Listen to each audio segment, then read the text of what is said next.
Hello, hello. All right. Hello, everybody. Thank you for joining today. This is our first workshop, so we are super excited about this and really happy you're all here.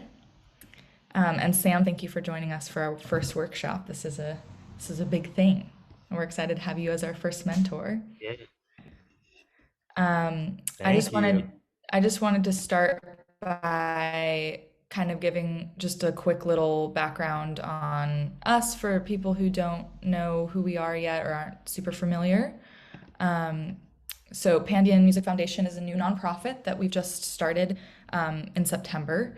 And it's going to be a free online platform empowering artists as they navigate the music industry through educational resources, workshops, wellness guidance, and direct access to experts. So we're really trying to create a thread of support for music creators, uplifting creators from underprivileged and marginalized communities by giving free resources to those who would otherwise not be able to afford them.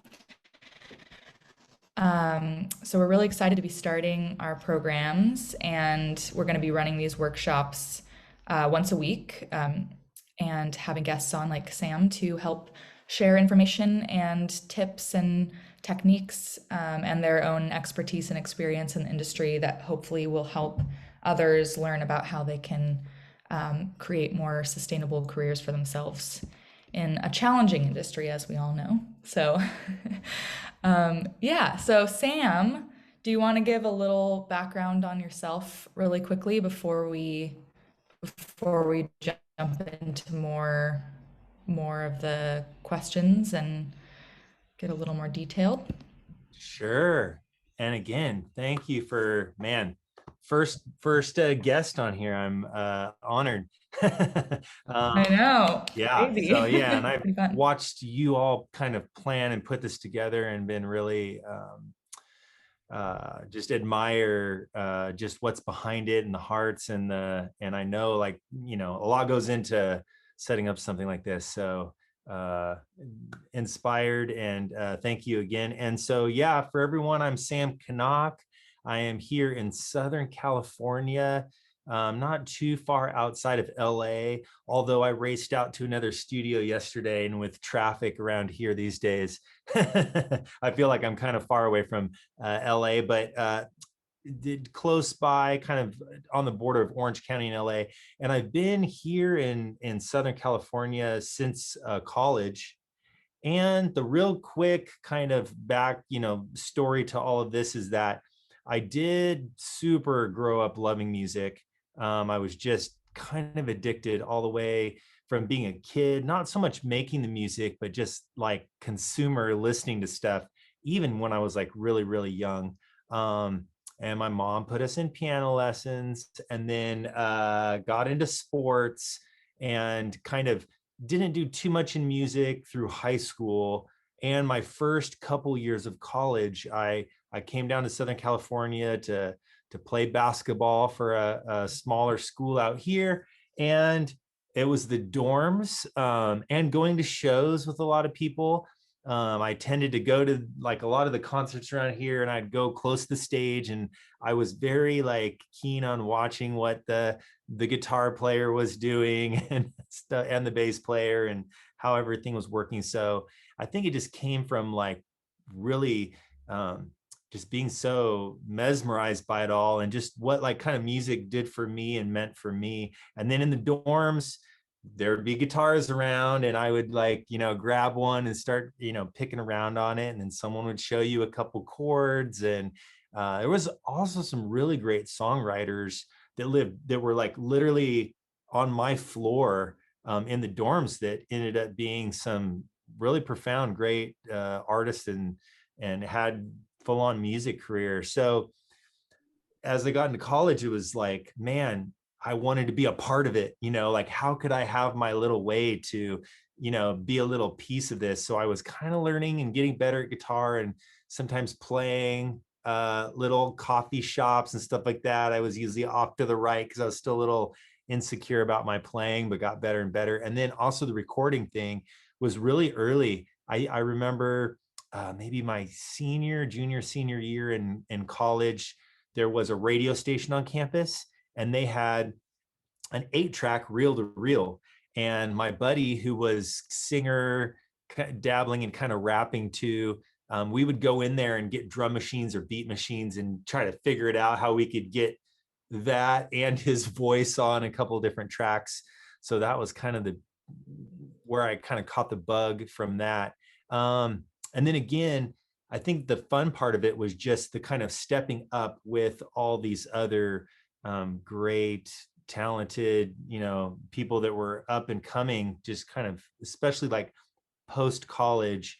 And then I lived in a bachelor pad for a couple of years with, and they were all songwriters. There was like literally 3 or 4 songwriters and myself. And one of those was Tyrone Wells, who is going on tour right now. I think he's leaving on tour again. Man, he's had a career. I mean, like that guy is done well in sync. He's done well in touring and merchandise, in just the way he's done it as a business. And I credit a lot of, like, when I'm helping people kind of in the music industry on the business side of it, that I got to witness kind of the evolution of a couple of different great artists that I just kind of watched go through these different steps. So all along the way, I got really more into recording, more into hooking things up, buying a new this, buying a new that, and got to the point where I was working a little bit out of a couple of different recording studios here in Southern California. I did a project and we called in a couple of guys. They were in a band that just had finished recording their album. And so they were kind of on hiatus for a moment. And I was working with them. And one guy in the band brought a burned CD and he said, "Oh, here's our mixes." And he said, "Can you play these on the speakers?" And I popped it in, and it was Maroon 5. It was the guys in Maroon 5. And the CD was of songs about Jane, their first big album. So, I mean, I just was around like all these Wow. really great go-getter kind of people here in Southern California, just hustling it, doing shows, recording, making CDs, selling those at shows. And then fast forward a little bit further, I really watched, helping some of these people and starting to make a business of it, charging for recording and mixing, starting to do EPs and albums for people. But I really watched the music industry change. I mean, we all did. I mean, I can see people on the chat here know a bunch of names, and we all, I think, were kind of around at that time and watched the industry do a big major flip flop that happened in just a couple of years. It felt like it happened so fast. Um, just in the way the music business, how you could be successful. And that's when I did get more interested in sync and licensing music and started to educate myself on that. And my personality, I love teaching, I love helping people, but I also love absorbing and being a sponge for all of this. Like, I'm really fascinated by the music industry and how it works in helping people. So I'd go to Borders Books and Music and get a new CD to listen to, and then I'd get a book, on the music business, and I would just, try to figure it out, and did a lot of reading. And so yeah, and then fast forward to actually making it happen a little bit in sync. That really came from a lot of collaboration, a lot of tracks that probably were like, some of them were okay and some of them were kind of bad, but pitching them, just pitching. And like, it's like anything else in life. If you keep your nose to the grindstone and just, refining and repeating the process, you get a little bit of traction here, and that leads to a little traction there. And then now I had a song on the Dodger game yesterday, Oh, which is like actually the local team. So I was telling all my buddies, like, "Oh, my awesome. music was on the Dodger game last night," and they're like, "Whoa, that's cool." So Can yeah, it you is. It's a lot of fun. Yeah. can you give a little, just in case there's people here who don't really know or aren't super familiar with sync, could you give a Yeah. little background on what that is for people? Sure. And part of my story fits in so perfect because I was helping artists, and like, I had a songwriter call me up, "Hey, I got an opportunity here, and if we can do a song in 48 hours about Thanksgiving." it'll be on a TV show. And I'm like, oh, that sounds awesome. Let's try it. And so we did the song. It was on Extreme Home Makeover. And it's interesting because she was like, oh yeah, you're part of it. I'm part of it. And, you know, no diss on her. She's a beautiful person. And like a little bit of it was uneducated. And I didn't get anything from that placement. I didn't get any royalties and I didn't get any of the sync money. The good thing was she kept coming back to me and paying me for my services, but work for hire as opposed to writing and ownership. That's the two big things you want to look at is a TV show or a advertising agency or a reality TV show or a film or a movie or sometimes even a YouTube channel. If they're interested in using your music, you know, alongside with their visual and or whatever they're creatively putting together, technically they need your rights and they should rightfully pay you for the use of that music. So sync kind of as a big thing is if you own some music that you put together and you can say like, I own this piece of music, and then the writing end of it, you created it.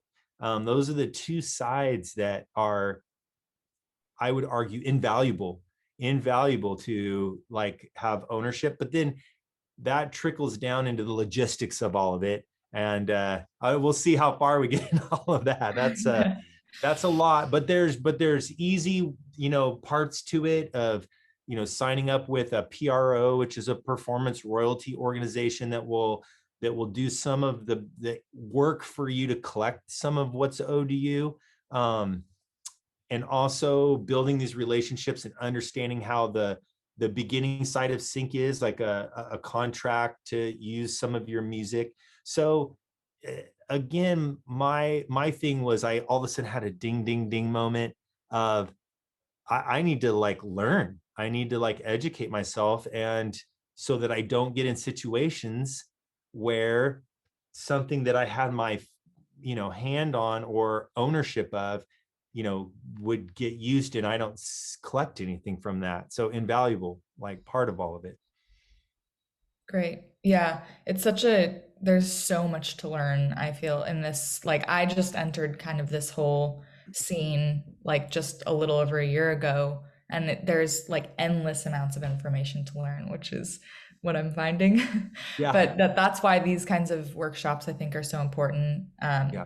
because it is such an important area of the industry that a lot of musicians I think are just not that familiar with, and it can be so helpful to make like community, like what you were talking about when you started getting into music and the community that you had. I think that what I hear like time and time again just from people is like that's the most inspiring thing and the thing that kind of just keeps you going, because there are so many obstacles and challenges, and then to get through those, having a supportive community or just people to inspire you and keep you motivated is so important. Totally. And yeah, so I think that Support. things like this and the other courses that are out there are just like absolutely needed in so many ways. And would you actually tell a little bit about your own course that you run, Sam's Recording Academy, for people to see Yeah. what that is? So yeah, and really Sam's Recording Academy kind of was birthed from me being in other courses and helping a lot of people on smaller scales, especially people that were looking at what I was doing and a lot of how is that how could I do that, you know, type of things, or what are you using, what can I use loops, you know, can I use a plugin that just makes me sound good, or do I need to get like, if I'm going to get stuff that doesn't sound like just a demo that cuts the quality level, and you know, and I had told my wife even years before that, oh, I should just try and start like educating online and running a course. And it took me the pandemic. It took me the pandemic and all these songwriters at home. And all of a sudden, even more messages started coming in my inbox. And finally, one person said, if you build it, that I need this so bad. If you build it, I'll jump in. they never jumped in. But I thank them. I thank them for like the last little, straw on the camel's back that I'm like, all right, I'm going to do this. Right. And about 2.5 years ago, I opened the door and, I told my wife, gosh, if I even had a dozen people come that I could just kind of start showing like, how to do all these things, it'd be amazing. And uh, within the first couple months, there was 20, then 30. And we started doing Zoom calls once a week, and we'd be listening to their music, and I'd be helping a lot of people and kind of breaking down what was needed. And then, like a lot of these things, like you said about the community and the tribe, it just blossomed even more. I have 65 people in there right now, and not only just recording. I know it's deceptive, Sam's Recording Academy, but I definitely think that there's moments that we're all helping each other in the education side of what to do with our art. Like, okay, we're making art and we're passionate. Here it is, what's left to do on it, but then now I'm done with it. What can be done with it, So it's awesome. I see my people are shouting me out in the in the chat here, and it's really fun. That's so awesome. I feel like that, yeah, Cool. that these kinds of courses, because there is so much to talk about, like you do need kind of a full course to get through this stuff. And it's not like, I mean, you can find a lot of information online. I guess Google is an endless pit of information, but you can't get the same kind of community that way. And then you can't get all the specific, I think, like for musicians, and that inspiration we were talking about, like from others, is such a valuable thing that you can't get from like doing research and looking things up, or Absolutely. you need to I have that agree. like, one-on-one. um I agree. yeah. And then another thing that I was like thinking about is the um just like the creativity side of it, and I would love for you to talk a little bit more about that, how you have been inspired by others, and what you like, how you can share your experience with that, and how others could find more creativity from people if they're struggling, or if they're in kind of like a rut with their creative side. Yeah, that's great. Big one. I Let's see. Oh yeah, let's see. I think is there a Oh yeah. yeah, I think someone got unmuted for a Yeah, I second. got Okay, that. perfect. Sorry about that. Uh, like the beauty of all of this is so many people come into this with different strengths. And like I myself, am not a singer. I sometimes have lyrics come out that I'm like, oh, those are okay. But I know that there's a whole bunch of other people out there that is their strength. And some people just have a great ear for like arrangement on something or ideas like that. Or, so I do love collaboration and just what not making music in a bubble. Some people will choose to just make music in a bubble their whole lives. There's some great, amazing artists out there that just like they've just come up just creating music in their own world and maybe performing it and maybe getting it out there into the world in other forms.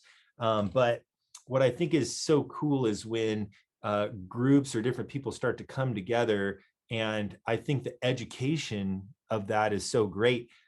Even in the little things that I've been involved with, there's inspiration, and then there's like all these aha that someone else brings to it. Having I got a song right here that my wife wrote a week ago, and I sent it off to a drummer, and he sent drums back, and it's like, wow, that's not exactly what I thought they were going to sound like, but I really love it. And now I'm grabbing a bass and grabbing another instrument and like putting stuff on there. And it's just, and the drums were done so well that the mix is already like, starting to come together. So I kind of guess back around to your question, is the biggest hangup can be getting stuck. And in my tribe, we talk about this all the time. A couple days ago, we had a Zoom call, and I said, we're going to have a little moment here. Sam's going to be honest here. I got stuck. I've been like not doing anything for 3 or 4 days. Who else is stuck, you know? And then it opens up this great door to like, why do people get stuck? Why do songs not make it across the finish line? How many times have you started a song and you have like a bunch of pieces there, and then all of a sudden, and then it's on your computer for a month, and then it's on your computer for a year, and it just reached a certain level and never, made it across the finish line. And so I personally, I get a lot from my co-writers and from my closer artist and musician friends that'll check in with me sometime and be like, hey, how's it going? And oh, it's, sometimes I'm really inspired. And so I tell them that. And sometimes I'm like, I'm really stuck. And that's also what my online course has become a little bit too, is helping each other find little nuggets of inspiration. Like, hey, I got a new sound, thing, or I found a new guitar sound. And then all of a sudden, like, that's given me ideas, and I'm kind of getting back in here and getting working. So yeah, a lot of different ways. Yeah, I always hear that from, I think musicians go through phases so often where it's just ups and downs constantly, which is, yeah, definitely a shared experience, I think. Um, yeah, and I think that part of the reason why we wanted to do this this nonprofit is to break down the barriers between artists and then people who like the emerging artists who are getting started or who might need to find more inspiration or find community or are looking for that, and people who have a more established community and have more experience in the industry, because I think a lot of times the industry can be very like secretive in a way, and people who have found these tools and techniques are very precious with them and don't want to share them, which is kind of a bummer that it's become that way, or that it is that way in the music industry. And I think that the more we do stuff like this where we just like have conversations and people connect and communicate and share things with each other, I think is so valuable, and sometimes hard to find unless you know where to go. So I think that this is things like what you're doing with your recording academy and then with Pandion, like that, just opening the door and being very welcoming is just so great. And it's very exciting that that's happening more often. Yeah. Yeah. Was there like a certain I mean, you mentioned a few names in the beginning of the call, people who were in your community when you were getting started, but were there any specific like memories you have, certain things that people shared with you that kind of pushed you to move forward in a certain way, or like take the next step in your career? Or were there any certain, like, I guess those aha moments, like you were saying, that you could share a story? Yeah. Oh yeah. Gosh, a lot. um, I think and I haven't shared this yet, about kind of a moment I had where there was a song I had recorded and mixed for a guy. It was a hip hop song. And he years later hit me up and said, hey, it made it into a Super Bowl commercial. And I was like, what? And he sent me the link. And I'm like, wow, music I worked on was on a Super Bowl commercial. And once again, I didn't write it and I didn't own it. And so it was fun to celebrate, but there was something that clicked inside of like, I want that, but I want to be on the side that like owns it and creates it and can celebrate it as, hey, here's my art that's really like, shot out there. So, and I never do this, but one day I got, a sticky note, and I put on the sticky note, write and own a song that gets used on TV or a movie. And I put it on my mirror off to the side where I'd wake up every morning and see that. And it's been so crazy. I did that in October. And no, wait. Yeah, was it October? Yeah, it was in October. And October 2 years later, almost like within a couple days, 2 years, I had my first song that I co-wrote and co-owned that was on a made-for-TV movie. And that was, yes, I think it was October 2020. And that was with John Kleinbell. And that would be an example of, John has always been such a great encourager to me and inspiration. And at moments, like on me for like, come on, let's, like, oh, let's finish this song, or, oh, I think you can mix this better. Like, this sounds a little like, he's had the perfect tough love sometimes to help like kind of make some of these songs happen. And we did a song that he put out under the Wonder Strikes, and that was that first song that got a placement. But what's kind of funny is that song was actually for a totally different opportunity, and they were looking for something that sounded like Portugal the Man, Feel It Still song.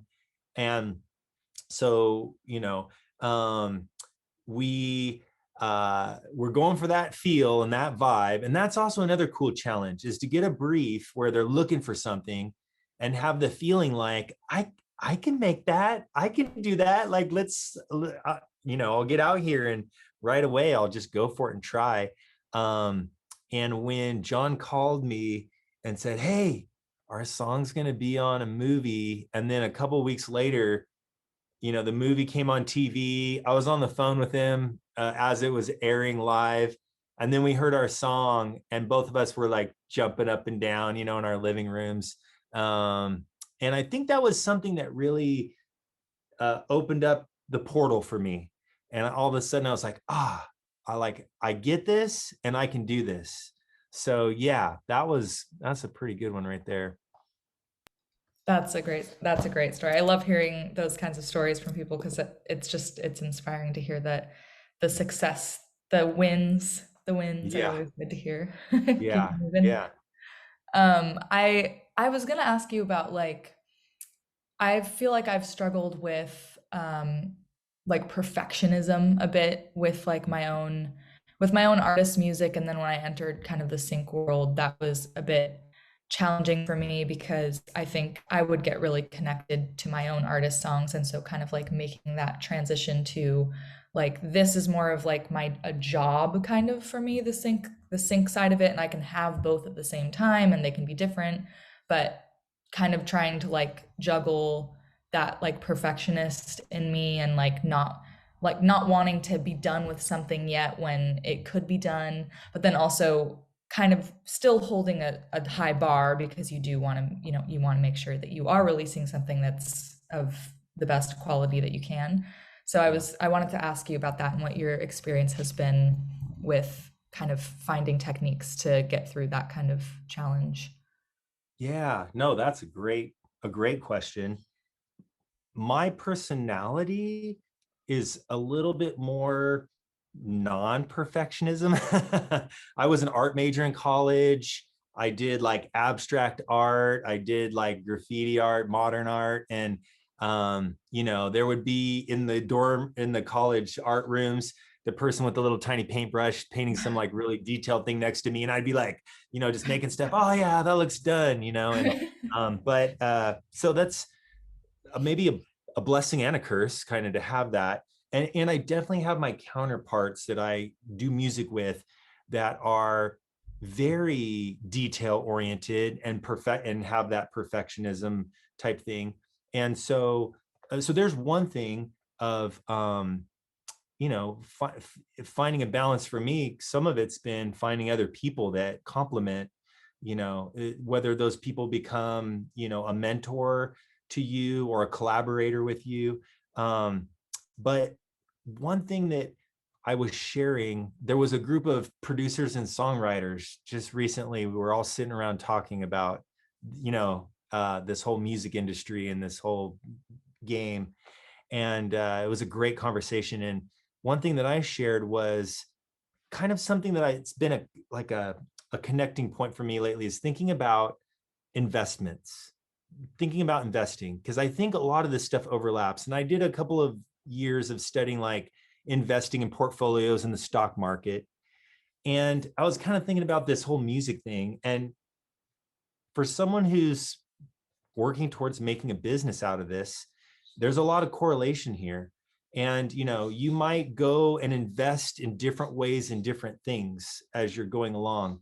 But here's something I kind of proposed in this conversation we were having is, when does an investment truly become like manifested as a gain? Like if you buy stocks in the stock market and you buy 100 shares of something, let's say for, $10. And let's say those shares go up. Let's say that investment does well. To have all those stocks sitting in a portfolio, is that truly the gain yet? Because at that point, then the stock market goes up and down. And so I kind of was thinking about, the gain happens when you sell it, when you actually sell it, and now you have something that's worth twice of what you invested in. So hang with me here for a minute. Bring that to like the whole thing of your music and your songs. Like, when is a song actually, become a realized gain? And I would argue that that's when the song is done and mastered and emailed or uploaded, to iTunes or Spotify, or your wherever you are sending your music off to a music supervisor or an agency. So I think keeping that in your mind, that you're really like making these investments, and that you have this like bullseye, this goal of like, let's get the music to hear. A song's never going to be perfect, obviously. Shoot, I could mix on a song for like every day for a year and probably still find the little things that like, I could probably tweak this, or I could pitch correct that a little bit more. That moment you push yourself through and you finish it.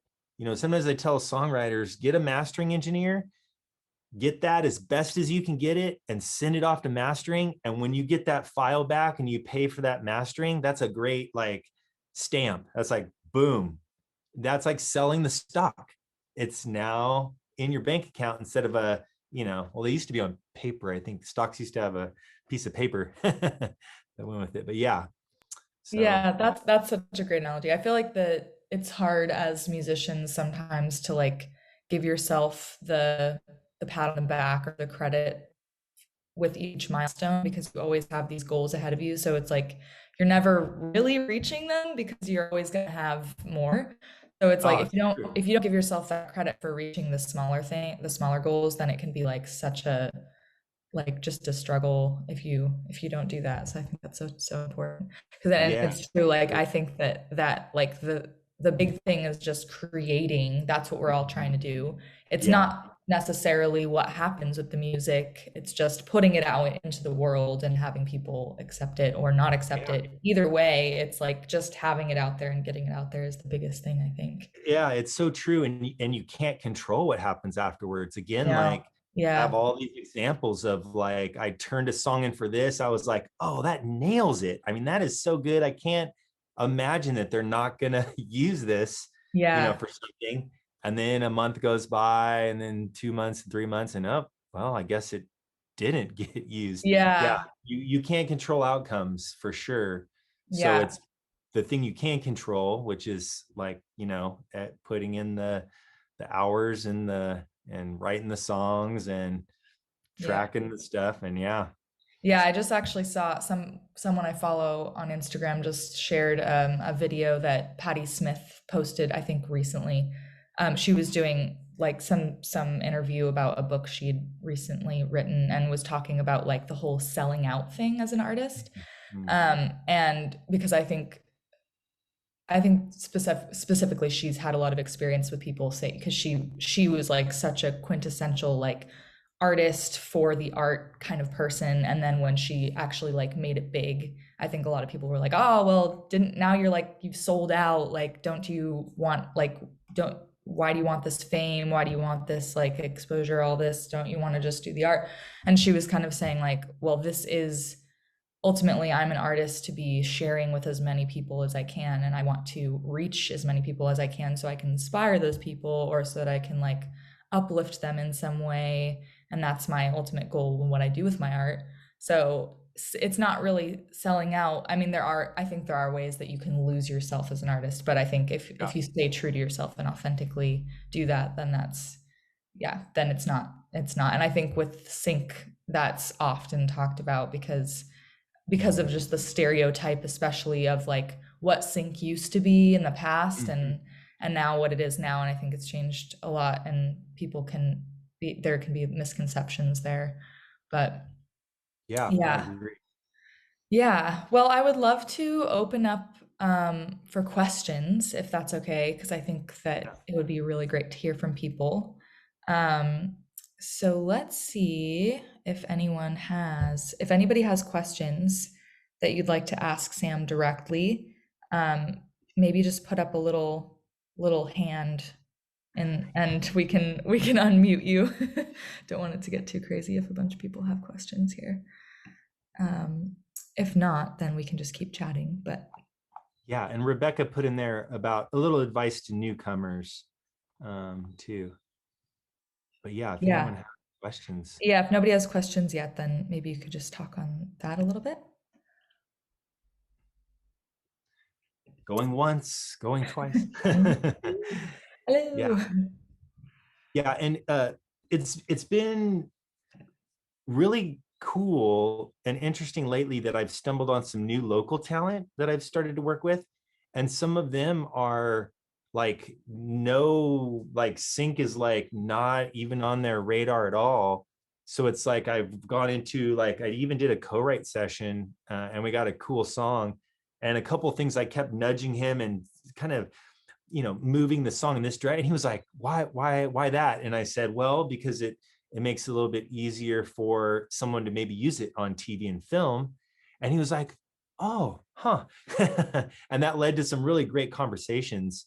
So yeah, and I think for, you know, like advice for the new people is I definitely feel if you are an artist and that's your heart, and it's like, this music is very personal to me and very much just my art, keep going with that. And I do think that there's a place for that, definitely, to get used in some capacity in different places. So a lot of this game in the sync world is making the music and then just like getting it to people, getting the like trust of people, that they see that you're sympathetic to their job and what they're trying to do. But I think so many times it's just, you never know. Like I got a brief today and they're looking for very genre specific and location specific. They're looking for two different regions and they're looking for music that sounds like, comes from there. So there's probably some great artist out there that makes that, as their passion. Like, so if their music's out there, that's many times how stuff can get linked up. So I don't think that you need to, again, like you were saying, I don't think you need to sell out for sync. But if you do hear about like the advantages and the cool things about sync, and you're like me, write it on a sticky note, I want to get a song, out there. A big part of that game, I think, is to create a lot of music and get it into some different opportunities in different places' hands. I mean, there are some artists that'll like take their artist and just have one person they funnel it through.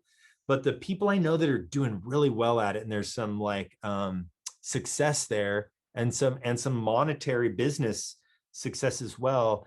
I noticed a big part of their thing is a couple songs here, and then I sent some songs out to these music supervisors, that I made a relationship with, and I sent some of my music over here to this agency, and that starts to become, that a spread, something that spreads out, and then you have a little success all of a sudden. The song I had in the Major League Baseball game a couple days ago, or yesterday, was through one library, and I only have 8 tracks with them. I don't have a ton of music in there. And then I just sent some music for some reality TV shows a week or two ago, and so that's another little place over here. And then I'm working on some stuff and I'll make a playlist and send it directly to music supervisors. It's this like slow trickle out, that it over time, something's going to happen. You will find, some success, some stuff will start to happen. Amazing. Can I unmute Liz really quick? Yeah. She Yeah. had a question. Yeah. All right, I think there we go. Okay. Hi, Sam. How's it going? Hey, good. Hey. Okay, when you're sending out, songs, do you always just, I know we send an instrumental, along with the main, but do you also send alternative mixes? Like, do you send just drums and bass, or do you just, like, for different, how, like you're saying, I send to this library, I'm gonna just send them the instrumental and the main version, or do you Yeah, mix it up? Depending on what you're sending. Yeah, that's a great question. So what I've kind of discovered or found is as I started getting further to where I had different avenues, then like at some point I would maybe just reach out, maybe the first time that they send you that they're looking for music and you're sending something to them and it's kind of a new relationship. I like to simply ask, hey, do you just want the track and the instrumental? Do you want me to send anything else? Like what I try to find out what's their deal, what's the way that they like to house and receive music. And then with the libraries, like the one that is landed me some sports stuff, they do actually want a bunch of different versions. So that was a process of making that connection, learning what that was, and then learning and figuring out how to create those so that I can give them exactly what they need. And I think that's another great thing of people on the other side of this recognizing, oh, Sam knows. He knows like this world. He knows this, process. He knows this drill. He figured out what we need and now he's sending it in that way. Whereas someone else might actually get upset if I sent them like the drum and bass version and the TV version and the 30-second version. They'd be like, what is he sending us all this music for? Maybe that's not even what they want. So I think it's a communication thing. And I know it's tough. I have sent someone an email asking them a question like that, and I never got a response, but I didn't want that to hold me back. So I'm like, okay, I'm just going to send them the song and the instrumental because they never really responded to that. So I don't let that stop me. But many times you can just ask and they will break it down for you. And I like to say, if they ask you something like, and you're not sure, let's say they say, oh, we want a certain sample rate. And you're like, oh, I don't know what sample rate my music is. I tend to not keep bugging them about those things. I'll go and ask someone else or do a search on it and try to educate myself. Okay, they asked for a button ending. Like, what's a button ending? I have no idea. So, then I go down the road of, oh, I figured out what a button ending is. So now the next time I send them stuff, they're going to be like, oh, he is sensitive and empathetic to our needs. And you get more opportunities that way for sure. Great. Can I ask you something really quick? Also, your workshop, is it like open all the time or do you have certain dates that you open it? Yeah. So Sam's Recording Academy is revolving door. I did my first in-person workshop last July with Rebecca at her studio, and we had a small group of people going in there, to learn. I see that question, Ian. I got you. Yes, Sam's Recording Academy is a revolving door. I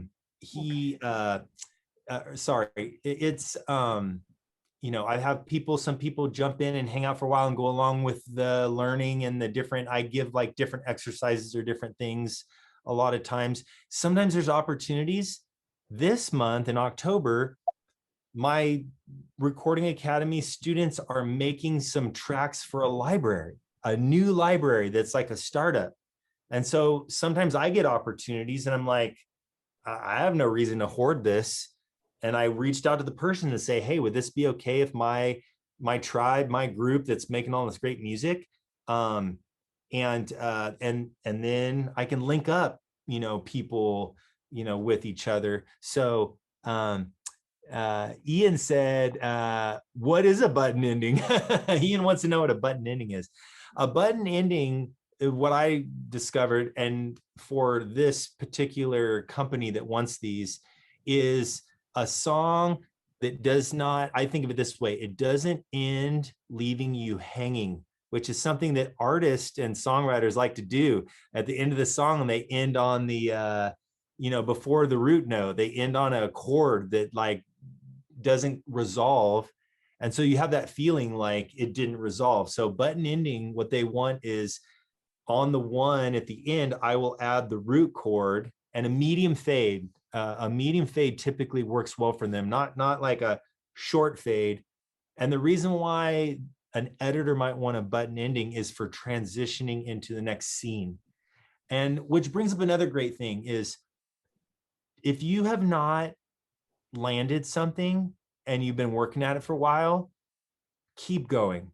It will happen. Just, you have to like look into my eyes and just trust Sam here.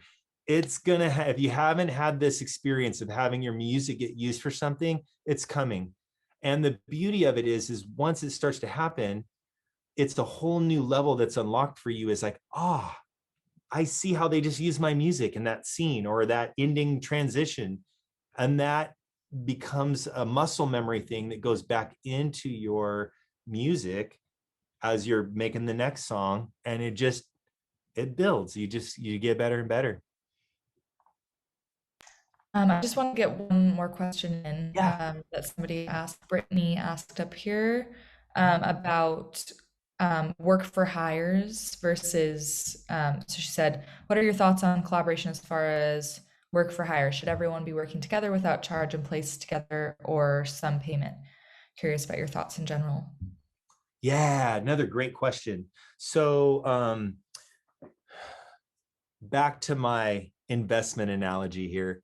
I really have tried over the last previous years to take really serious about, how I do business and how I make these investments and how I cash in on these investments. Something that I've found is, and kind of made a rule, is I try to stick to my music that I'm putting out there being 100% owner and writer as me, or 50% of the ownership of the song and the writer is me and a co-writer. And then sometimes I'll get into, there was maybe 3 people involved, and then it's 33, 33, 33, or 34. But it can be a little dangerous getting too much past that and watering it down to the part where you get like, you gave the drummer 10% and the bass player 10%. Sometimes in a band it has to go that way, and that totally can work, and it makes sense if everyone's on the same page. So I take seriously paying people. Like, again, the song right there sitting on that computer is a paid drummer, a paid piano player. I'm paying someone to put some strings on it, and they're all work for hire, and they'll sign off that they don't own this. It's in my court. And then I found someone that to play. I really wanted almost a glockenspiel. That's not it. It's the one that you pump, like why that harmonium. Phil, thank you. And that person I'm going to trade work. So I'm getting a harmonium track and going to swap with him. If it's a mixer or a mastering person, I would also throw out there, see if you can just work for hire and pay. The more you can start to streamline this so you have simple tracks to pass on to the agency, to the music supervisor, to the opportunity that pops up, it makes the whole thing go smoother and easier. As far as capturing that work for hire, I'm horrible. I screenshot emails and Facebook messages. So I have a whole folder with about, boy, if I have to go back and find one of those, I'm probably in big trouble. But if I ask someone, hey, is that all right? This is work for hire and I'm going to give you $200, and they write yes, I screenshot that. And so if ever something came up and got sticky in a situation, I can always pull back up a screenshot and say, I got this right here, and it has the date and the timestamp on it, and you said a thumbs up to just work for hire and not, so yeah. Thank you for that. I have maybe a follow-up question. Maybe can be a little more specific. So the situation I feel like I'm often in, and maybe going to get myself in trouble by bringing attention to it, but it just seems like often the producer is spending a lot more hours than, say, the songwriters. So when is it appropriate for the producer to say, hey, like I need a fee? And maybe it just all depends, but I guess sometimes it feels like everyone's in it together and like they have the time. But of course, like if someone's spending 10 times the amount of hours as someone else, like I feel like that you gotta be able to account for that. Yeah, I feel like maybe this would change someday, but I feel in the last 5-10 years that I think like back to again to like, they sometimes call it like the Nashville way, that whoever came together and decided like, let's do a song, and maybe someone came up with no melody, no lyrics, but they programmed the beat or something like that. So, and it depends on your definition of producer, I guess, too. But so I do think producers and songwriters is a very important marriage, and you're going to find good people that counter is able to like, because I'm not great at lyrics and top lining, so I got to get someone in there, right? So, for me, it's always 50-50, and probably I can double or triple or quadruple the hours of time that maybe the top liner did. And I still, to me, it's just a 50-50 deal. And I think most engineers and producers that know the sync world already, like it's just, it is what it is, like, and I think most of us have become okay with that. So sometimes you may have someone that's like, well, I'm putting in more time and stuff. Can you pay a little bit and a percentage? And I think, again, it's all negotiable. And if it's someone that's really good, you're like, man, I want to do like 10 songs with this person. Then you want to keep them happy, right? I've had people buy me Starbucks gift cards. I'm like, just the other week, we were in the drive-through on the way to a football game. And I'm like, oh, Starbucks drive-through. And I bought everyone drinks, and I was like, this is someone that I did a collaboration with, and they were just showing thanks, and so for a moment I'm like, got good feelings. I'm sure I would do more music with them in the future. But yeah, so I would say keep going, and back to, not like watering it down too much, like, and maybe mixing and producing for me are separate categories. So you might pay a mixer because they're not ownership in writing. They're not like, what's the word, like in on that like part of it. But producer, I think definitely, I think I would do the 50-50, or if there's 3 of you, the 33%. Yeah. Great. Thanks for answering those questions. I feel like there's so many questions that always go around, and I feel like there's so many like similar questions people are always asking, and it's always good to get clarification again. And I think that things change too so quickly that it's like good to keep the conversation going, because sometimes it's like, I just heard this like something completely different like a month ago, and now it's this. So it's like just good to keep that going. Yeah, and you will have different people. Like you might find a producer that doesn't even have much clue about licensing and sync. And so they're gonna maybe they're a little bit more old school, and they might approach it in a totally different way. So it's communication, it's the conversations, to make sure you're clear on what the expectations are. Yeah. Well, we're pretty much at the end of our call already, which that just flew right by. Thank you for chatting. This was just so great, and I'm so glad that we were able to host this. Yeah. And I would like to just say thank you as well for everyone coming. Thank you. Yeah. first workshop, and I see a lot of familiar faces, and thank you, Sam. You fantastic. You're just like opening it up Always. to the whole foundation. And yeah, so we've done some partnership already with Sam. He helped with the syncathon that 2Indie just threw for us, and he's going to be offering a couple of sessions for the two winners that we had 2 grand prizes, and one of them was with a flight and one of them is a studio, full day in studio, actually 2 of them. And Sam's going to do that. And so it's just really, we're so happy and we're so grateful to have you in our sphere, Sam, and just so many great wisdom around you on that. Like you have so many good stories. I could just listen to them all day. Seriously. I know, they're always so great to hear from you, Sam. Yeah. And if anyone, and we may even with Rebecca do another workshop down the road someday. Absolutely. But even if you are not interested in Sam's Recording Academy, if you go to the website, you can put in your email. There's a little like get a free PDF or something. I need to update it, but that puts your email in. And I'm not one of those email you like every day or every other day. I maybe send an email out like once a month or something like that, just to keep in the loop with what I'm doing and stuff. So that's at samsrecordingacademy.com. You can go in there and get on the email list. And we're going to have Sam's information. We have it on our website and on our and on the Facebook page that we posted for Sam, and also you'll have an opportunity to ask him anything starting from after this class, after this workshop, on for another 2 days. So that's fun because you could think about what he's talked about, or even like us that have been, someone like Mark Wilder has been doing this for a long time, not a long time, we all have our levels of how long we've been working with licensing and also just music creators. It's great. Sometimes all of this just comes back like, whoa, you